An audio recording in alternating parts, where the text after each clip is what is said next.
Good morning, Hazard. Good morning. How are you doing? I'm fantastic. How are you? I'm great. What an honor to chat with you. I mean, you're like a real life American hero. You should have an action figure.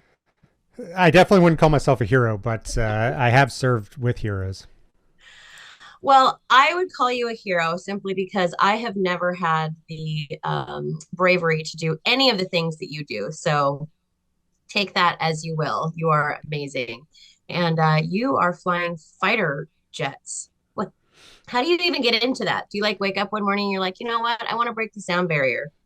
Yeah, so pretty much when I was 5 years old, I went to an air show, and this was back in the day when you could hop in the cockpits. And so I was 5 years old sitting in the cockpit of, I think it was an F-16 and an F-15, and I was hooked after that. But there's really not a lot you can do as a kid, so I just memorized all the facts about the jets, and later on as a teenager, I had a chance to fly in a Cessna 152. It's almost like a flying lawnmower.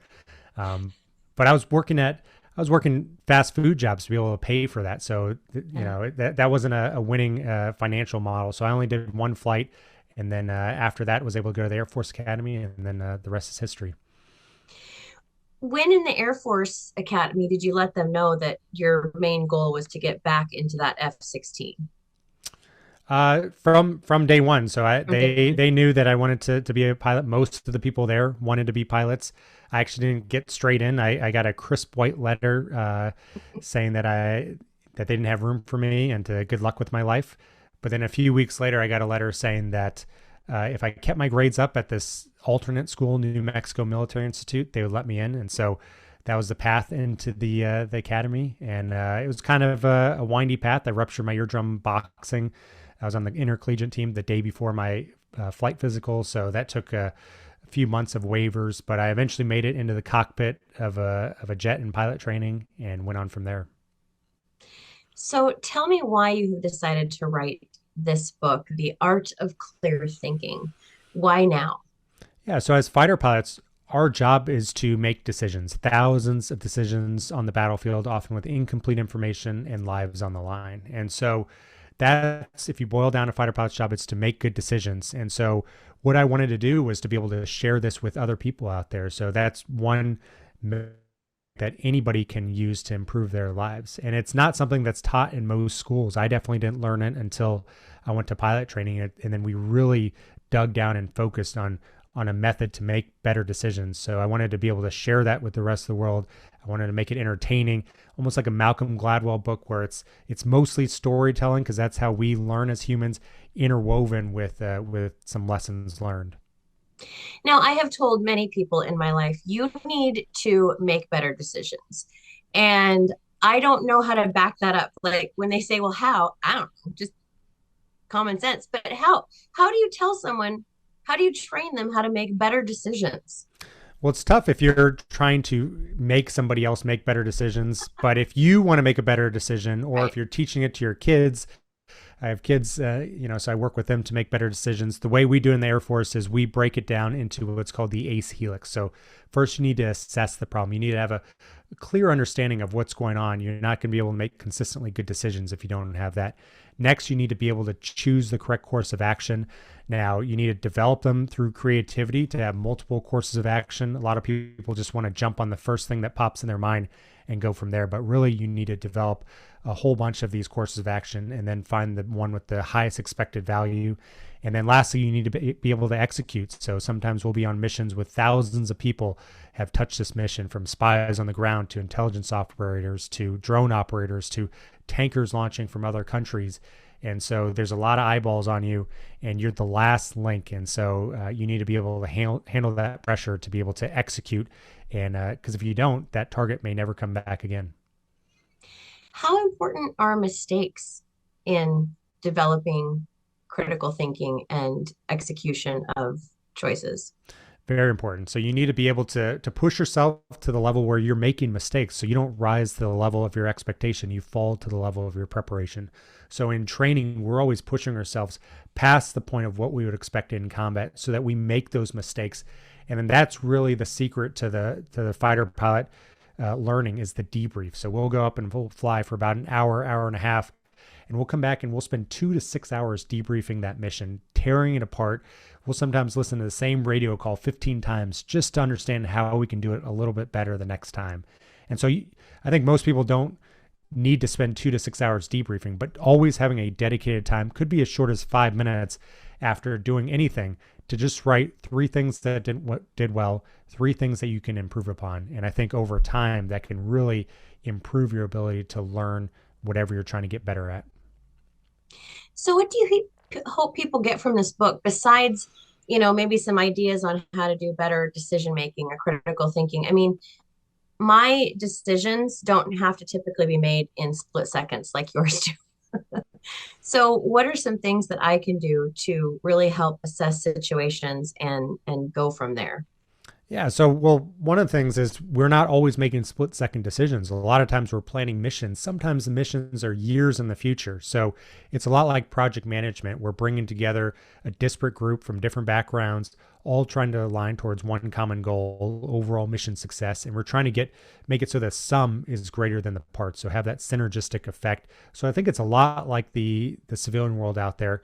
So I wrote the book so that it's not just for aviation buffs. I wanted it to be something that really focuses on a skill that everybody can learn and get better at. I talk about key moments in history. I talk about some of my flying stories. I even talk about business decisions. So Excite.com back in the 90s failed to buy Google for $750,000. So I call it the $1 trillion miss. And so I tease through that decision. So it's something that is entertaining, first of all, exciting, suspenseful, but then you're going to learn these lessons as you read it. What do you think about kids today and what they're learning? I mean, do you think that critical thinking is being kind of sheltered from some of them sometimes? I think it can be, but I do think they have the ability to be far better than us because they have the ability to leverage technology. That's ultimately what I'm doing as a fighter pilot. I am in the suit of technology that allows me to be thousands of times more capable than I could be on my own. Same thing for all of us, though. Our smartphone can do 10 times more, than it could just a few years ago.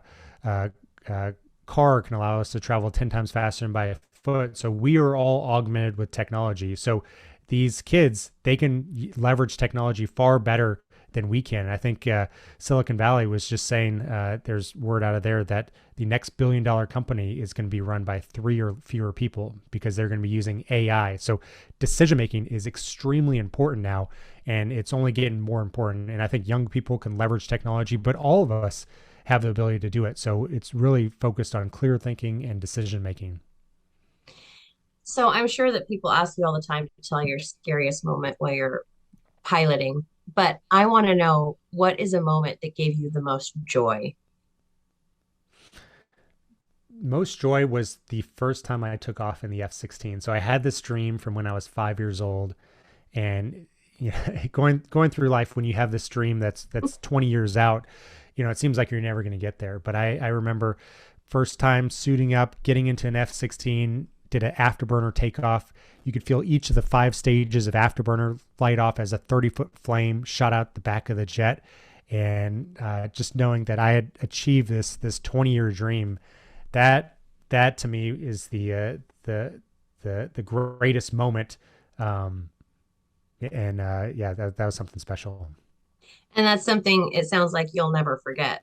No, definitely not. Like Yeah. I can imagine it just like it was this morning. I think that's so great. And I think it's so important for people. Like you said, a 20-year dream is hard. That's a hard slog. And so I think it's important for people to remember that dreams don't just happen overnight. Yeah, you have to break it down. So that's these mission planning sessions. When you're talking about missions years in the future, you really have to break it down into what I talked to the ins, the means, the ways, and the risks, and to organize your weight of effort. So I think it's just a matter of being able to think clearly, to break it down, and then to be able to execute on it. Hazard, you're incredible. How can people find your book so that we can all get these, this helix of brilliance that you've laid out for us. Yeah, so it's available everywhere right now. Anywhere you buy books, it's a priority book by Barnes and Noble. It's on Amazon, your local bookstores. It comes out tomorrow morning, so you can pre-order it right now and make sure to get a first edition. I also am on social media under Hasard Lee, Hasard Lee, Lee. So I put a lot of information on how people can make better decisions and just some cool aviation content if you're into that. And also on YouTube, I just subscribed to your channel because you have some incredible videos there that show things that I have not normally seen in my life. And I just think that's incredible for people to have that vision of what's really going on in front of you all and what you are looking at. I know it's a lot faster when you're typically looking at it, but thank you for sharing that with all of us and what you Yeah. go through. Yeah, it's a pleasure. Yeah, check out the YouTube channel. We put UFC fighter Tito Ortiz in the centrifuge, spun him up to 9 Gs. So I do like to apply fighter pilot principles and show just this extreme world that we live in. Hasard, you're incredible. Thank you so much for your time today. And I'm very much looking forward to chatting with you again one day when you write your next book. Thank you. Love to come back on. Have a great morning.